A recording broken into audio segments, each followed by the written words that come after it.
Today, we're diving into a really wild idea. What if what you believe isn't just a thought? What if it's a force, kind of like gravity, that can actually shape the world around you? Let's get into the physics of what's possible. I mean, you've felt this before, right? You're on one project and it takes off. It seems to gather its own energy, its own momentum, pulling people and resources in. And then another one, which seems just as good on paper, just fizzles. It feels like you're pushing a boulder uphill. Well, the theory we're digging into today says there's a reason for that, a kind of physics behind it all.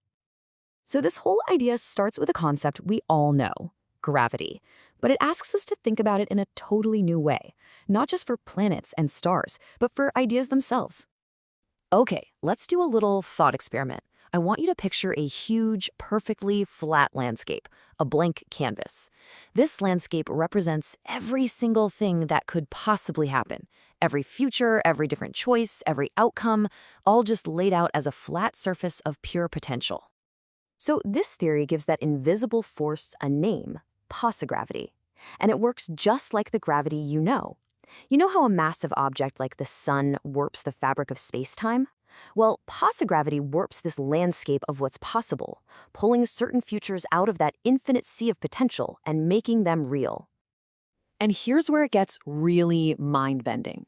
In this model, a belief, especially a strongly held one, isn't just a fleeting thought in your head.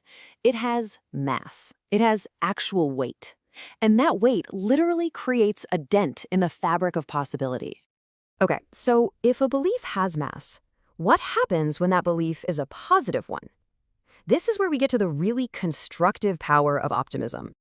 This quote from the source material just nails it. Optimism isn't just wishful thinking. In this framework, it's the act of adding mass to a good idea. You are literally making a positive outcome heavier, giving it more gravitational pull in that whole universe of possibilities. So by creating this Posse Gravity, you dig what the theory calls a gravity well. And that well completely changes the game. It lowers the amount of energy you need to get something done. It's the difference between pushing that boulder uphill and just letting it roll down into a valley. That's why these optimistic projects are so magnetic. They literally pull people and resources into their orbit, creating a path of least resistance where success starts to feel, well, kind of inevitable. And this symbol you're seeing, it's all about the direction of that force. It represents a constructive vector, something that works for everyone. It's an energy that pulls things together, that aligns people toward a shared positive goal. So just think about what this really means for a second. An optimist isn't just someone with a sunny personality. In this model, they're like a reality engineer. They are actively bending and shaping the landscape of what's possible to pull a better future toward all of us.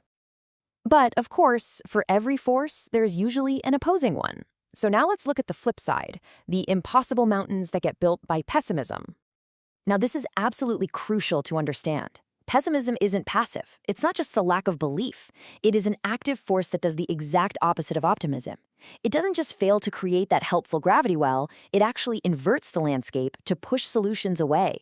So where optimism creates a valley, pessimism projects a mountain. It takes a problem that might be totally solvable and raises the energy barrier to get it done so high that it feels like an insurmountable peak. It traps you in the past, forcing you to just replay the problem over and over in your head, and it totally blocks any path forward, keeping everything in a state of chaos. And here we see its vector, its direction. This symbol represents a destructive or self-serving force. It's the energy that repels, that divides, and that works against a solution that helps everyone. So, at the end of the day, a pessimist isn't being more realistic. They are actively creating a distorted reality, one where the energy needed for a solution seems infinite. It makes doing nothing feel like the only logical choice. So what does all this mean for how we actually influence each other and get things done? Well, that brings us to the physics of persuasion. It really just boils down to this. Optimism is an attractive force. It adds mass, it creates that gravity well, and it pulls people toward a solution. Pessimism is a repulsive force. It removes mass, it builds that impossible mountain, and it pushes people away from a solution. If you want to change minds, you have to be an attractive force. Simple as that.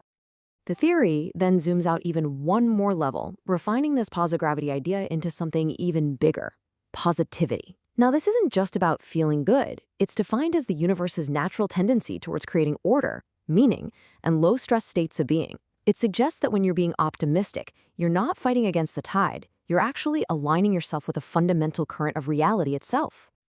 All right, let's bring this all home and talk about the biggest takeaway: how we can actually take part in shaping what's possible. And this right here, this is the core of it all. According to this model, optimism is not an emotion you feel. It's a tool you use. It's a physical mechanic for influencing reality. So let's just walk through the logic one last time. First, a strong belief creates mass in that landscape of possibility. Second, that mass creates a gravity well, which makes a particular future outcome more probable, more likely to happen. Third, now this isn't magic, okay? It still has to follow the rules of logic and cause and effect. But fourth, what this means is that optimism becomes a strategic tool you can use to make a future you want to see more likely to happen. Which, of course, leaves us with one final, pretty massive question. If our beliefs, our collective beliefs, can actually bend the landscape of what's possible, then what kind of world are we all building together with our thoughts? What gravity wells are we creating? And what kind of future are we pulling into existence right now?